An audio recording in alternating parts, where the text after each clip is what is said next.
Terima kasih. Mosi ketiga pada kali ini yaitu Dewan menyesali glorifikasi spesialis. Perlu kita ketahui bahwa kata glorifikasi bukanlah suatu yang negatif.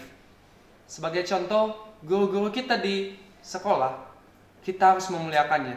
Itu merupakan salah satu contoh glorifikasi pada suatu bidang tertentu.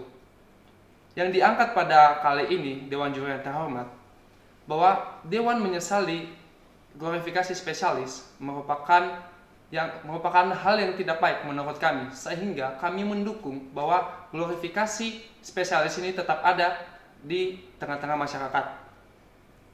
Seperti yang disampaikan oleh pihak government di awal statement bahwa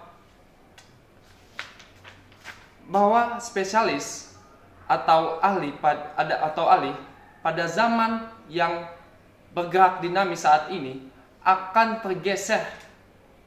tergeser pengaruhnya atau akan tergeser kesempatannya dibanding dengan orang-orang yang akan mematangkan skill pada zaman itu nantinya. Kami menolak bahwa spesialis pada zaman yang dinamis nantinya dan berkembang sangat pesat nantinya malah membutuhkan orang-orang yang spesialis atau orang-orang yang ahli pada bidang tertentu, boleh sebagai narasumber, boleh sebagai informan atau pekerja atau pelaku pada bidangnya masing-masing. Selanjutnya, standar spesifikasi yang disampaikan oleh pihak government di awal adalah membuat ekonomi atau membuat tidak adanya kompetensi atau kompetisi di perusahaan atau di lembaga tertentu. Kami juga menyatakan bahwa kompetisi atau perkembangan malah akan terjadi ketika ahli-ahli ada di perusahaan atau lembaga tersebut. Mengapa? Karena orang-orang yang akan masuk nantinya yang bukan ahli malah akan terdorong atau akan termotivasi dengan adanya ahli di lembaga tersebut. Yang nantinya kompetisi ini membuat produk-produk atau orang-orang menjadi lebih baik atau menjadi lebih upgrade. Selanjutnya, kebebasan untuk mencari atau membuat orang-orang mencari untuk bertahan hidup yang disampaikan oleh pihak government di awal juga, itu menurut kami tidak relevan. Mengapa? Kebebasan kita atau masyarakat untuk mencari bertahan hidup atau mencari lapangan pekerjaan itu tergantung bidangnya, sehingga glorifikasi spesialis ini tidak berkaitan dengan kebebasan untuk bertahan hidup karena banyaknya bidang yang ada saat ini.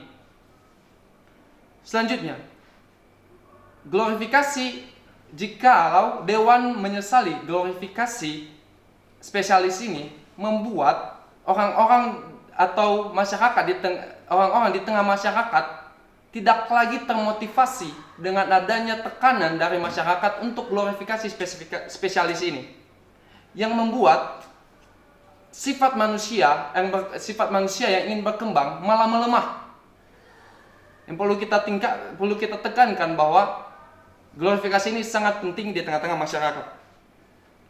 Selanjutnya, jika tadi pihak government mengatakan bahwa adanya glorifikasi spesialis ini membuat standar perusahaan mencari orang-orang yang spesial, sehingga bakat-bakat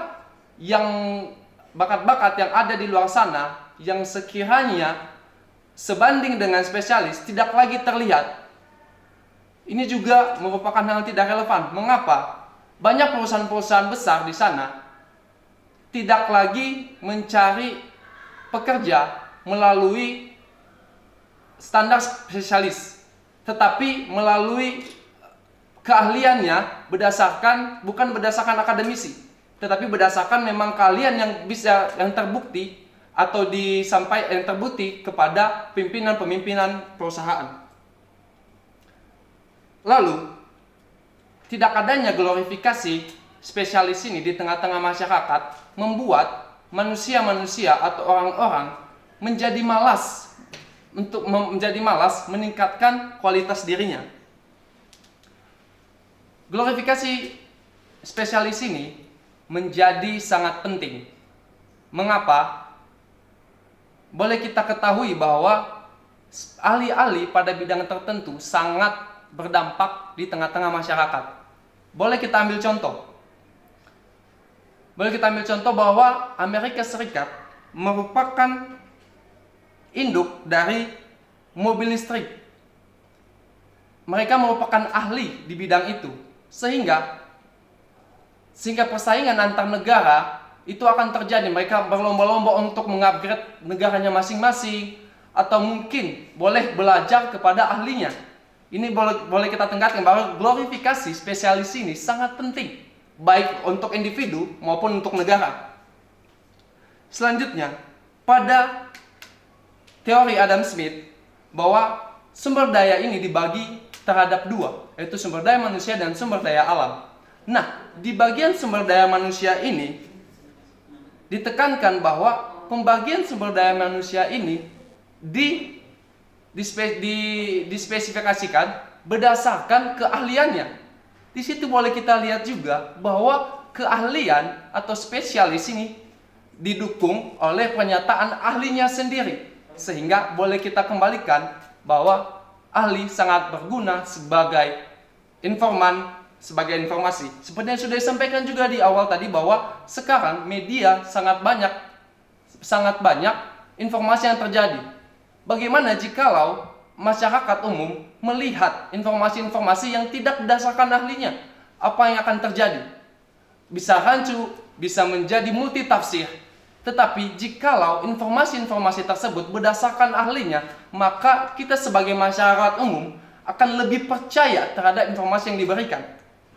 Sehingga kami sebagai pihak oposisi sangat mendukung, akan tetap mendukung adanya glorifikasi spesialis ini di tengah-tengah masyarakat. Sekian Dewan Juri yang terhormat, terima kasih.